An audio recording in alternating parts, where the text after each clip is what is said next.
আপনি যদি একজন ভারতের নাগরিক হন তাহলে আপনার ভোটার আই কার্ড রয়েছে এবং সংবিধান অনুযায়ী গণতান্ত্রিক অধিকার রয়েছে ভারতে ভোট দান করার।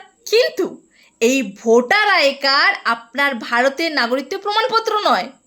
12 বছর ধরে সাধারণ জনগণ লাইন দিয়ে এত দৌড়ঝাঁপ করে চপ্পল ছেঁড়ার পর, অনলাইনে এত টাকা খরচ করার পর ওই আধার কার্ড নাকি ভারতের প্রমাণপত্র নয় নাগরিকত্বের, প্যান কার্ড প্রমাণপত্র নয়, ড্রাইভিং লাইসেন্স প্রমাণপত্র নয়, পাসপোর্ট তৈরি করতে গেলে দলিল থেকে শুরু করে পূর্বপুরুষের ঠিকুজি গোষ্ঠীর দেওয়ার পর প্রশাসন ভিজিটের পরও সেই পাসপোর্ট নাকি ভারতের নাগরিকত্বের প্রমাণপত্র নয়।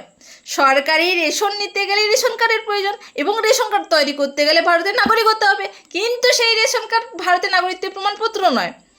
কেন্দ্র সরকারের নতুন নিয়ম অনুযায়ী ration card, driving licence, PAN card, Aadhaar card, voter card ভারতের নাগরিকত্বের প্রমাণপত্র নয়। তাহলে প্রশ্ন হলো, সাধারণ মানুষ কি প্রমাণ দেবে ভারতের নাগরিক হওয়ার জন্য?